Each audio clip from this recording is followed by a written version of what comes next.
Assalamualaikum warahmatullahi wabarakatuh. Puji-pujian kepada Allah, salawat dan salam kepada junjungan kita baginda Nabi besar Muhammad SAW. Penghormatan saya kepada Allah Subhanahu wa taala, penghormatan saya kepada perantara Allah fisabilillah atau jin Nabi. Penghormatan saya kepada baginda Nabi besar Muhammad SAW.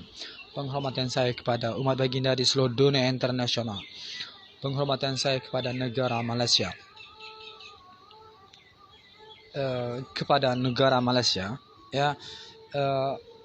Cerita dari atuk jin yang Allah ciptakan. Jadi atuk jin yang Allah ciptakan ada di kepribadian Hanafi bersama atuk syaitan yang Allah ciptakan. Kata atuk jin selalu berada di kepribadian perantara terhebatnya Allah Subhanahu wa taala. Baik perantara atuk Adam, atuk Nabi sampai ke perantara atuk baginda Nabi besar Muhammad SAW sampai ke perantara fisabilillahnya Allah Subhanahu wa taala, iaitu di ayah saya. Ya. Ayah saya adalah perantara Allah di status sosial fisabilillahnya Allah Subhanahu wa taala. Jadi kata atuk jin selalu berada di kepribadian perantara terhebatnya Allah Subhanahu wa taala. Baik di perantara atuk Adam sampai ke perantara atuk baginda Nabi besar Muhammad sallallahu alaihi wasallam. Jadi kata atuk jin Hanafi adalah perantara Allah di status sosial fisabilillahnya Allah Subhanahu wa taala. Ya, jadi atuk jin dah Hanafi maklubkan. Hanafi bagi keterangan berkehidupan. Hanafi bagi keterangan berkehidupan mengenal arti ketuhanan. Ya, jadi cara berkehidupan apa yang telah diwariskan oleh baginda Nabi Muhammad SAW iaitu dengan cara berkehidupan beragama Islam di setiap soal kehidupan. Jadi sekarang Hanafi dan atuk jin dapat bersembang dengan baik. Ya, jadi atuk syaitan, atuk jin yang menciptakannya. Jadi atuk syaitan seperti berbentuk orang binatang. Ya, jadi seperti itulah.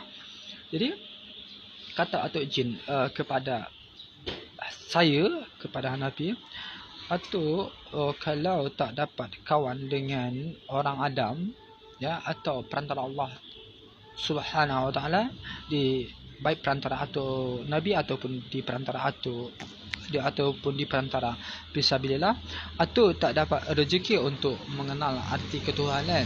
Ya, jadi atuk jin akan keluar berbentuk seperti Hanafi, ya, untuk dapat beribadah kepada Allah seperti atuk Adam. Jadi sekejap lagi atuk jin akan keluar. Ya, atuk jin akan keluar dan menjadi perantara Allah. Ya. Kata atuk jin Hanafi adalah perantara Allah di status sosial fisabilillahnya Allah Subhanahu wa taala.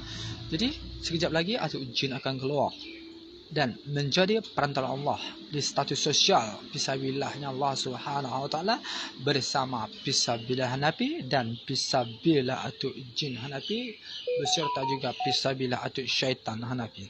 Jadi apa yang boleh kami perbuat, ya, sebagai perantara Allah di status sosial fisabilillahnya Allah Subhanahu wa taala, iaitu menegakkan kemakrufan dan meninggalkan kemungkaran.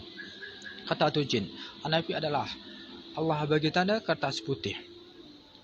Baginda Nabi besar Muhammad SAW Allah bagi tanda nur, dan perantara yang lainnya Allah bagi tanda hitam.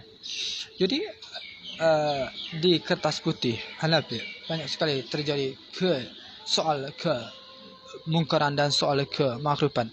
Jadi menurut Hanafi, ya, Hanafi berkehendak yang boleh berkehidupan di perantara fisabilillah atuk jin Hanafi, atuk syaitan Hanafi dan di Adam fisabilillah Hanafi ialah hanya boleh mengerjakan soal kemakrufan dan meninggalkan soal kemungkaran. Sesiapa yang menentang perantara Allah di status sosial fisabilillah atuk jin Hanafi, atuk syaitan Hanafi dan fisabilillah Hanafi, celaka berkehidupan 21 keturunannya. Kalau dah ada perantara Allah, ya, apa yang diizinkan oleh Adamnya atau jin dan atau syaitan dapat memusnahkan anak pinak Adam apabila melakukan soal kemungkaran. Ya, kita akan matikan pekerja mungkar yang ada di negara Malaysia dan di negara dunia internasional bersama fisabilillah digai, fisabilillah atau jin Hanafi, fisabilillah atau syaitan Hanafi, dan di Adam fisabilillah Hanafi. Apalagi yang boleh diperbuat oleh perantara Allah mensyiarkan agama Allah di negara Malaysia dan di dunia internasional melalui cara pensiaran, melalui cara media sosial. Lepas itu apa lagi yang boleh diperbuat oleh perantara Allah di zaman now? Menaikkan mata wang negara Malaysia, menjaga keamanan negara-negara Nusantara. Ya, kita akan matikan pekerja mungkar yang ada di dunia internasional, khususnya di negara Malaysia. Untuk negara Malaysia, kata Atuk Jin, pemandatan dari Atuk Jin mengatakan, ya, negara Malaysia kena ambil SDM dan SDA negara Myanmar, Thailand, Laos, Kamboja, Vietnam sampai ke China untuk dijaga SDM dan SDA untuk menjadi hamba Allah. Lepas tu, totalitas Kalimantan Malaysia ikut administrasi Brunei Darussalam. Filipin hilang dari bumi Allah dan ikut administrasi Brunei Darussalam. Lepas tu, negara yang dijaga oleh Allah, oleh perantara Allah ialah yang dijaga oleh perantara Allah fisabilillah atau jin Hanafi ialah Singapura, Australia, NTT, Papua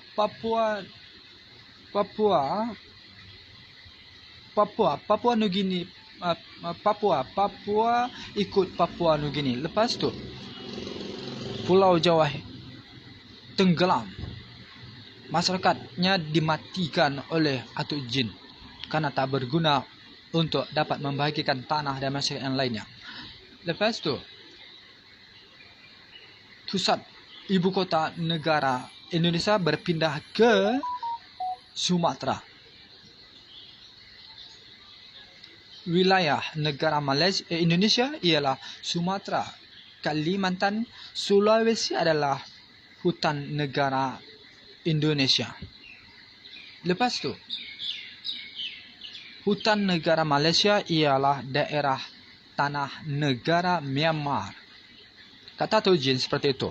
Ya, jadi kepada masyarakat negara Malaysia kena persiapkan diri untuk dapat jaga tanah SDM dan SDA-nya agar diperbuat menjadi hamba Allah. Lepas tu India hilang dari bumi Allah. SDM dan SDA-nya dijaga oleh Pakistan dan Bangladesh.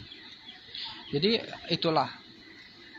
Lepas tu China dibagi 2 negara. Rusia dibagi menjadi 10 negara. Lepas tu pemimpin-pemimpin yang merusak dunia internasional akan dimatikan oleh Atuk Jin. Seperti pemimpin Kim Jong-un, Putin, Donald Trump, Benjamin Netanyahu.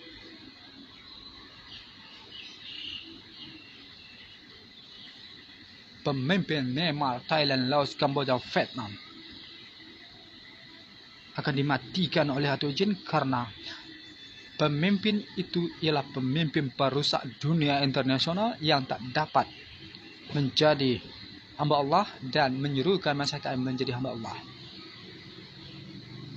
Jadi perantara Allah di zaman now adalah fisabilillah atau jin Hanafi, fisabilillah atau syaitan Hanafi, digaib, dan di Adam fisabilillah Hanafi.